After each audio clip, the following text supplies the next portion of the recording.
أعوذ بالله من الشيطان الرجيم. بسم الله الرحمن الرحيم. قل ما أسألكم عليه من أجر وما أنا من المتكلفين إن هو إلا ذكر للعالمين ولتعلمن نبأه بعد حين. صدق اللہ العظیم. یہ سورہ صاد کی آیت نمبر 86, 87 اور 88. یہ 3 آیات آپ حضرات کے سامنے تلاوت کی گئی ہے، اور ان 3 آیات پر سورہ صاد مکمل بھی ہو جاتی ہے. اس سورت کی آخری 3 آیات ہیں. سورت کے آغاز میں شروع میں بات چلی کہ اللہ پاک نے اپنے آخری پیغمبر جناب رسول اللہ صلی اللہ علیہ وسلم کی رسالت اور آپ کی نبوت کو بیان فرمایا. آپ سچے نبی ہیں، سچے رسول ہیں، اور اب اس انسانیت کے پاس قیامت تک کے لیے اور کوئی راستہ نہیں سوائے اس کے کہ وہ آپ کی نبوت اور رسالت پر ایمان لائے. اس کے بغیر کوئی چارہ کار انسان کے پاس اب نہیں ہے، اس لیے کہ آپ خاتم الانبیاء ہے، اللہ کے آخری نبی ہے. آپ کے بعد اب قیامت تک کوئی نیا نبی بن کر نہیں آ سکتا. یہ سلسلہ اللہ نے آپ پر مکمل کر دیا. اب سورت کا اختتام ہے، آخری آیات ہے. پھر اللہ نے اپنے حبیب کو حکم دیا کہ آپ ان لوگوں کے سامنے اپنے دنیا میں آنے کے مقصد کو بیان فرمائیں. آپ کیوں آئے، اور اگر ان کے ذہنوں میں آپ سے متعلق کوئی تشویش ہے، کوئی شبہ ہے، تو اس کو بھی دور فرمائیں. دیکھیں، انسان بعض دفعہ کسی کی بات توجہ سے اس لیے نہیں سنتا کہ اسے کوئی خوف ہوتا ہے یا دل میں کوئی شبہات ہوتے ہیں کہ یہ شاید مجھ سے بات تو کر رہا ہے لیکن کچھ دیر کے بعد اپنے مقصد کی کچھ اور بات کرے گا. نہیں سمجھے بات؟ بعض دفعہ آپ کے قریب کوئی آئے گا، خیر خیریت، سلام دعا سب کچھ کرے گا، اور اس کے کچھ دیر کے بعد وہ کچھ اور مقصد شروع کر دے گا. ہوتا ہے نا ہماری دنیا میں اس طرح. تو انسان محتاط ہو گیا ہے. تو اللہ پاک نے فرمایا کہ آپ ان لوگوں کو ذہنی طور پر مطمئن کر دیں کہ آپ کا جو کام ہے، پیغام ہے، دعوت ہے، تبلیغ ہے، اس میں اور کوئی غرض نہیں ان سے. ان کو تسلی دے دیں. ان آیات کا ترجمہ ہے قل ما اسألکم علیہ من اجر. اے میرے حبیب صلی اللہ علیہ وسلم، آپ کہہ دیجئے کہ میں اپنی اس بات اور دعوت پر تم سے کوئی معاوضے کا طلبگار نہیں ہوں کہ مجھے کوئی معاوضہ چاہیے ہوگا. وما انا من المتکلفین، اور نہ میں کوئی تکلفات کرنے والوں میں سے ہوں، بناوٹ کرنے والوں میں سے نہیں ہوں. ان ہوا الا ذکر للعالمین، یہ کلام پاک تو محض ایک نصیحت ہے تمام جہان والوں کے لیے. وَلَتَعْلَمُنَّ نَبَأَهُ بَعْدَ حِينٍ، اور تم لوگ ضرور بالضرور اس کی حقیقت کو جان لوگے موت کے بعد. آج جو بات سمجھ نہیں آ رہی، مرنے کے بعد سب حقیقت تمہارے سامنے آ جائے گی. یہ سورت کا اختتام. تو ان آیات میں میرے عزیزوں، دوستوں، بزرگوں، اگر آپ غور کریں، آپ علیہ الصلاۃ والسلام نے انسان کو ذہنی طور پر تسلی دی اور یہ اطمینان دلایا کہ دین حق کے لیے جو شخص کام کرتا ہے اور لوگوں کی فکر اور احساس جس کے دل میں ہوتی ہے، تو اس میں کوئی دنیاوی غرض نہیں ہوگی.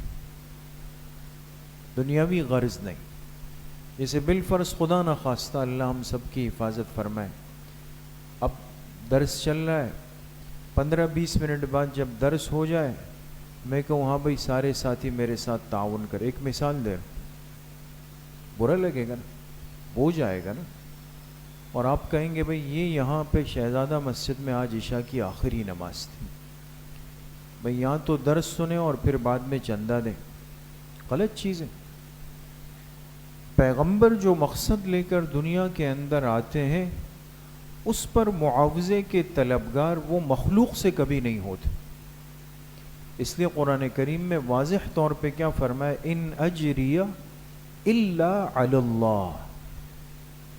اللہ کے پاک پیغمبر فرماتے ہیں کہ میرا معاوضہ، میری اجرت کس ذات کے ذمے ہے؟ اللہ. وہاں سے ملے گا، مخلوق سے نہیں ہے طلبگار. تو لہٰذا یہ تشویش اور پریشانی تو کسی کو ہو ہی نہیں کہ دین کے کام کو اس لیے کر رہا ہوں کہ اس کے بعد اس کا معاوضہ بھی چاہوں گا. ایسا کچھ بھی نہیں. صرف انسانیت کی اصلاح اور ان کو آخرت کی مصیبت اور عذاب سے بچانا ہے. بات سمجھ گئے دوستو؟ آج اگر ہم غور کریں اپنے ماحول پر، اپنے معاشرے پر، ہر چیز کی ایک قیمت بن چکی. چھوٹا سا کام بھی ہے تو اس کی ایک قیمت ہے، اس کی ایک ریٹ ہے، اس کی ایک فیس ہے. پہلے بھی کئی بار اس پہ عرض کر چکا. وہ انسانی ہمدردی اور وہ صلہ رحمی اور اللہ کے لیے کسی کے کام آنا شاید وہ بہت کم رہ گیا ہے دوست. اب جو کام ہے، اگر آپ نے کسی سے کوئی سگنیچر لینا ہے تو اس سے پہلے فیس ہے، کوئی سٹیمپ لگانی ہے تو اس سے پہلے فیس ہے، کسی سے کچھ لکھوانا ہے تو اس کے لیے الگ سے آپ کو فیس ہے، کوئی کاغذ آپ کو چاہیے اس کے لیے آپ کو الگ سے فیس ہے. یہ کفر کا مزاج ہے کہ ہر چیز کی ایک قیمت طے ہو جائے، سرمایہ داریت ہو، آپ کمائیں ہر چیز پر. لیکن یاد رکھیں میرے دوستوں بزرگوں، جس مبارک دین سے ہماری نسبت ہے اس میں بہت بڑی تعلیم ہے، تلقین ہے، ترغیب ہے. کس چیز کی؟ انسانی ہمدردی کی، صلہ رحمی کی، تکلیف میں کسی کے کام آنے کی اور کسی کے ضرورت کو پورا کرنے کی. اس لیے حدیث پاک میں آپ علیہ الصلاۃ والسلام نے فرمایا کہ جس نے ضرورت کے وقت میرے کسی امتی کی تکلیف کو دور کیا، اس کو ضرورت تھی اور اس ضرورت کے وقت وہ آ کر میرے اس امتی کی تکلیف کو دور کر دے گا، تو قیامت کے دن اللہ پاک اس تکلیف دور کرنے والے کی آخرت کی پریشانی کو ختم فرمائے. دیکھیں دنیا میں کسی کے موقع پر کام آنا اتنا بڑا کمال ہے دوستو، اور اللہ کو اتنا محبوب ہے. دوسری بات فرمایا وما انا من المتکلفین. بہت غور کیجئے گا. فرمایا آپ ان سے یہ بھی کہہ دیں لوگوں سے کہ میں تکلفات کرنے والوں میں سے نہیں ہوں، بناوٹ کرنے والا. ایک چیز بناوٹی طور پہ ہو یعنی مصنوعی طور پہ، انسان جب تکلفات والی زندگی میں آتا ہے یہ اللہ پاک کو سخت ناپسند ہوتا ہے. بات سمجھ میں آ گئی؟ تکلفات انسان کو مشکلات کے اندر ڈال دیتی، پریشان کر دیتی. اس لیے کسی نے عبداللہ ابن مسعود رضی اللہ عنہ سے پوچھا کہ صحابہ کون تھے، یعنی صحابہ کی تعریف کیا ہے؟ فرمایا اکثر علما و اکثر عبادتا و اقل تکلفا. علم کے اعلیٰ مقام پر، عبادت کے اعلیٰ مقام پر، تکلفات میں بالکل کم. ان چیزوں سے دور تھے. ان چیزوں نے آج دیکھیں نا پریشانی میں ڈال دیا ہے سب کو. تو لہٰذا اگر مجھے فلاں چیز نہیں ملی تو بس کھانا نہیں کھانا ہے، اس طرح کی گاڑی نہیں ہے جی میں سفر نہیں کر رہا ہوں، میں تو ایسی چیز پر ہی بیٹھتا ہوں، میں تو یہ چیز ہی کھاتا ہوں، میں تو اس ٹائم اس قسم کی چائے لیتا ہوں. یہ جو چیزیں جڑ گئی نا اس نے کھانا خراب کر دیا ماحول کو. حدیث پاک میں آتا ہے، صحابی ہے عبداللہ ابن عمرو ابن العاص رضی اللہ عنہ، اور یہ وہ خوش نصیب گھرانہ ہے کہ ان کے والد حضرت عمرو ابن العاص رضی اللہ عنہ خود بھی جلیل القدر صحابی، لیکن اللہ کی شان بیٹے پہلے ایمان لائے، والد بعد میں لائے. عبداللہ ابن عمر پہلے لائے اور عمرو بن العاص ان کے کچھ عرصے کے بعد لائے، لیکن والد اتنے جنگجو اور اتنے بہادر صحابی تھے کہ جب ایمان لائے تو پھر کسی غزوے سے پیچھے نہیں رہے، اور جب حضرت عمر رضی اللہ عنہ کے دور میں مصر فتح ہوا، مصر، اس لیے آج بھی آپ تاریخ کی، علم کی، سیر کی کتابوں کو کھولیں، آپ کو اگر لفظ ملے فاتح مصر، فاتح مصر، تو اس کا مصداق کون ہو گئے؟ حضرت عمرو بن العاص رضی اللہ، ان کے ہاتھ پر مصر فتح ہوا۔ تو ان کے بیٹے ہیں عبداللہ ابن عمرو بن العاص رضی اللہ عنہ۔ کسی نے ان کے بارے میں آ کر آپ علیہ السلام کو بتایا کہ جو عبداللہ ہے وہ سارا دن نفلی روزے سے ہوتے، اور پھر عشاء سے فارغ ہو کر جب جاتے ہیں تو پھر فجر تک تہجد کے مصلے پہ ہوتے، یعنی رات کو بھی اور دن کو بھی۔ تھے نوجوان صحابی۔ اس کو فکر کہتے ہیں دوستو، فکر، احساس اس کو کہتے ہیں۔ آپ علیہ الصلاۃ والسلام جب یہ بات سنی، آپ خود بغیر کسی سے کچھ کہے عبداللہ ابن عمرو ابن العاص سے ملنے چلے گئے۔ اب کسی کو کچھ پتہ ہی نہیں کہ اللہ کے پاک پیغمبر کہاں جا رہے ہیں، اور جب پہنچے ان کا دروازہ کھٹکھٹایا، انہوں نے اندر سے پوچھا، آپ نے جب سلام کیا، او اللہ کے پاک پیغمبر تشریف لائے۔ اب دروازہ کھولا اور ان کے گھر میں ایک روئی کا گدا تھا مہمانوں کے لیے۔ اب جب یہ ہڑا ہوڑی ہوتی ہے تو انسان جلدی میں چیزیں رکھتا ہے، تو انہوں نے وہ جلدی سے وہ گدا اٹھا کے بچھانے کی کوشش کی، تو آپ علیہ السلام کے ساتھ جو صحابہ گئے وہ فرماتے، ہم نے دیکھا کہ اللہ کے پاک پیغمبر فوراً جا کے زمین پہ بیٹھ گئے، ان کے گدے کا انتظار ہی نہیں کیا کہ یہ بچھے گا پھر ہم اس پہ بیٹھیں گے، تکلفات نہیں۔ اب عبداللہ ابن عمر نے وہ گدا اٹھایا، آپ نے فرمایا رکھ دو اس کو، انہوں نے وہ بیچ میں بچھا دی۔ آپ علیہ السلام گدے کے اس طرف بیٹھے ہوئے، عبداللہ ابن عمرو ابن العاص وہ گدے کے اس طرف بیٹھے، تکلفات نہیں۔ اور حضرت انس رضی اللہ عنہ جو آپ علیہ السلام کے گھر کے خادم ہیں نا، خادم خاص، 10 سال خدمت کی، جب اللہ کے پاک پیغمبر دنیا سے تشریف لے گئے، ان کے پاس علم کا حلقہ لگتا تھا، علم سیکھنے والے آتے تھے۔ تو ایک دن آئے تو ان کے پاس مٹی کا پیالہ تھا، مٹی کا، تو وہ پیالہ اٹھا کے اپنے شاگردوں کو دکھایا اور کہا یہ پیالہ دیکھ رہے ہو؟ انہوں نے کہا جی حضرت دیکھ رہے ہیں۔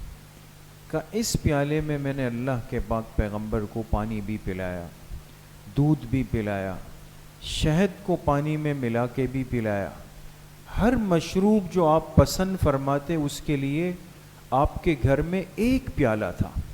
کبھی آپ نے مجھے نہیں کہا کہ انس دوسرے پیالے میں ڈال کے آ جاؤ۔ ایک پیالے کے اندر جن کے لیے کائنات بنی ہے اور کائنات سجی ہے، اور جن کے ہاتھ پہ قیامت کا محشر برپا ہوگا اور شفاعت ہوگی، اتنی بڑی ہستی اور تکلفات سے پاک۔ مشکلات تو ہم بناتے ہیں دوستوں، اپنے آپ کو پریشان کرتے ہیں۔ اور امام مالک رحمۃ اللہ علیہ جو اس امت کے دوسرے بڑے امام ہیں، فقہ کے دوسرے بڑے امام، اور مدینہ کے امام ہیں، روضہ مبارکہ کے قریب بیٹھ کر درس دے، حدیث کا درس دیتے۔ تو ایک شخص اس کو کچھ شرعی مسائل پیش آ گئے، مدینہ منورہ سے کتنا دور؟ 7 مہینے کی مسافت لکھی، یعنی 7 مہینے کا سفر طے کر کے۔ کسی نے کہا بھئی آپ کے جتنے مسئلے ہیں نا، یہ اگر آپ نے سمجھنے ہیں تو اس وقت مدینہ میں ایک شخص ہے امام مالک، ان کے پاس جائیں، وہ آپ کو مطمئن کریں۔ یہ شخص 7 مہینے کا پیدل سفر کر کے مدینہ پہنچ، کس سے پوچھا؟ انہوں نے کہا مسجد نبوی میں چلے جائیں، شیخ درس دے رہے ہیں، ان کے پاس جا کے بیٹھ گئے۔ جب امام مالک رحمۃ اللہ علیہ درس سے فارغ ہوئے انہوں نے عرض کی کہ میں مسافر ہوں، بہت دور سے آیا ہوں، کچھ سوالات ہیں اور بڑے عرصے سے مطمئن نہیں ہو رہا، آپ مجھے بتا دیں۔ بعض کتابوں میں لکھا ہے کہ 39 سوالات تھے، تعداد مختلف ہے اس میں۔ تو جب وہ سوالات پوچھے، امام مالک رحمۃ اللہ علیہ جواب دینا شروع کیے۔ بیچ بیچ میں سوال آتا، امام مالک فرماتے لا ادری، لا ادری، نہیں جانتا ہوں، لا ادری، نہیں جانتا ہوں۔ پھر سوال کا جواب دیتے، پھر کوئی سوال آتا، فرماتے لا ادری، نہیں جانتا ہوں۔ اب اس شخص کے سوالات پورے ہوئے، انہوں نے کہا حضرت 7 مہینے چل کے آیا ہوں اور لوگوں کے اس کہنے پر آیا ہوں کہ اس وقت میرے ان سوالات کا جواب امام مالک کے علاوہ کوئی نہیں دے سکے گا۔ آپ بھی کہہ رہے ہیں لا ادری، میں لوگوں کو کیا جواب دوں؟ کہا لوگوں سے کہہ دینا کہ مالک پر جہالت غالب آ گئی، یعنی وہ ان مسائل سے ناواقف ہے، دین کا جو علم میرے پاس نہیں، میں تکلفات میں پڑھ کے تمہیں کیسے اس کا جواب دے دوں؟ اتنے بڑے انسان، اتنے بڑے امام، لیکن جو چیز نہیں ہے اس کا انکار کرنے میں اور اس پہ لا ادری کہنے میں نہ کوئی جھجک ہے، نہ کوئی شرم ہے، نہ کوئی پریشانی ہے۔ دوستو آج ہم اپنے اوپر غور کریں دوستو، ہمارے پاس دین کا کتنا زیادہ علم ہوگا، لیکن اگر کسی نے مجھ سے مسئلہ پوچھ لیا اور مجھے نہیں آتا، تب بھی اس سے یہ نہیں کہوں گا کہ مجھے نہیں آتا، کبھی دائیں جاؤں گا، کبھی بائیں جاؤں گا، کبھی آگے جاؤں گا، کبھی پیچھے آؤں گا، گھما پھرا کے بس اس پر اپنی علمیت کو روب جمانے کی پوری کوشش۔ ایسا نہ ہو کہ اس کو لگے کہ مجھے آتا نہیں۔ اس لیے آج ان مسائل اور ان تکلفات اور ان بناوٹوں میں پڑنے کی وجہ سے ظاہری چیزیں بن رہی ہے، دین کی حقیقت دن بدن وہ کمزور پڑتی چلی جا رہی۔ اس لیے میرے عزیزوں، دوستوں، بزرگوں، ہمارے بزرگوں نے لکھا کہ انسان تکلفات کو کم کرے گا، تکلفات، دنیا آسان ہو جائے گی۔ جملہ یاد کر کے جائیے گا دوست، انسان تکلفات کو کم کرے گا تو دنیا آسان ہو جائے گی، غیر ضروری تعلقات کو کم کرے گا تو آخرت آسان ہو جائے گی۔ کتنی خوبصورت بات، تکلفات کم ہو گئے نا، دنیا آسان۔ اب کوئی مہمان آیا، کوئی آ گئے، اچانک آ گئے، ہم کتنا ٹینشن میں آتے، کیا کریں بھئی، اتنے بڑے حضرت آ گئے، اب چائے کہاں، دودھ کہاں، بسکٹ کہاں، فلاں چیز کہاں، فلاں چیز کہاں، پریشان گھوم رہے ہیں آپ۔ اس لیے کہ تکلفات والی زندگی میں آ گئے، کیا ہوگا؟ اور انسان جتنا ان چیزوں سے اپنے آپ کو سادہ کر دیتا ہے نا، ہمارے دیکھیں نا، رائیونڈ کا اجتماع چل رہا ہے اس وقت، تبلیغ کا کتنا بڑا کام ہو رہا ہے۔ اگر یہ چیزیں تکلفات کے ساتھ ہو کہ بھئی فلاں کی کرسی فلاں جگہ ہونی چاہیے، فلاں کے لیے اس قسم کا کھانا ہونا چاہیے، فلاں کو یہاں سے وہاں اس چیز میں لے جانا چاہیے، ہو گیا کام؟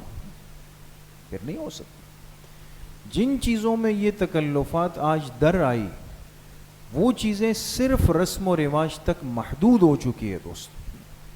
ٹھیک ہے، اللہ نے آپ کو نوازا ہے، آپ اپنے مہمان کو عزت اور اکرام دے سکتے ہیں، خوب دیں، سب سے بڑھ کر دیں، اس کی نفی نہیں، لیکن اگر نہ آپ کے پاس اسباب ہیں اور مہمان کو بھی پتا ہے کہ بھئی ہم دین کے کام والے لوگ ہیں، کیوں بلا وجہ کے تکلفات میں ہم پڑتے ہیں؟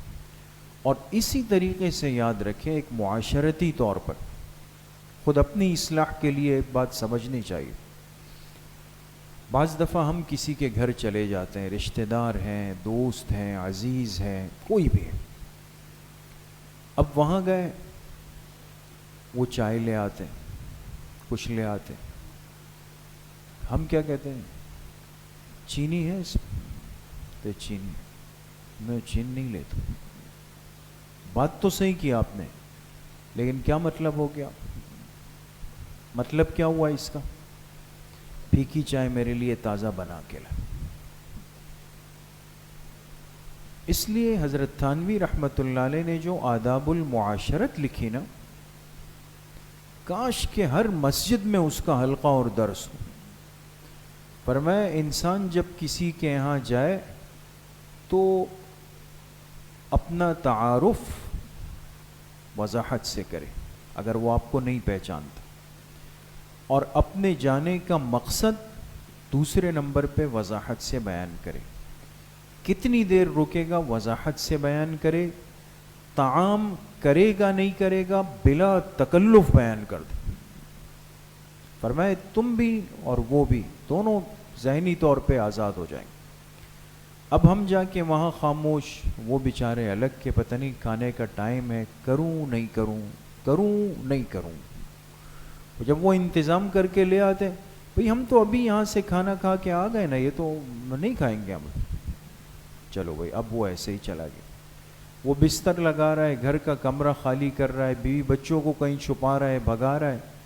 کہا جی آ جائیں، نہیں جی ہم تو باہر گاڑی کھڑے ہیں نا، 10 منٹ میں جا رہے ہیں۔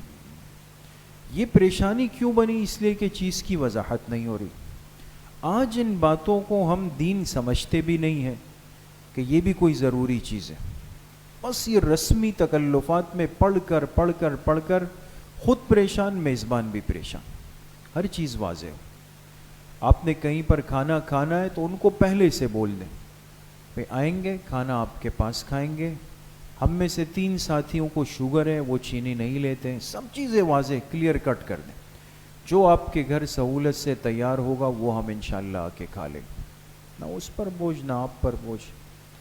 یہ ہے وما انا من المتکلفین، اللہ کے پاک پیغمبر نے، کہ میں تکلفات کرنے والوں میں سے اور تصنع اور بناوٹ کرنے والے میں سے نہیں۔ اللہ کریم مجھے بھی آپ سب کو صحیح عمل کی توفیق نصیب فرمائے۔ انشاءاللہ کل بروز ہفتہ صبح 11 بجے سے 11:30 بجے تک مستورات کی اصلاحی مجلس ہوگی بنات کے مدرسے میں، اور عصر کے بعد انشاءاللہ مسجد میں مختصر بیان اور ذکر کی مجلس ہوگی۔ الحمدللہ۔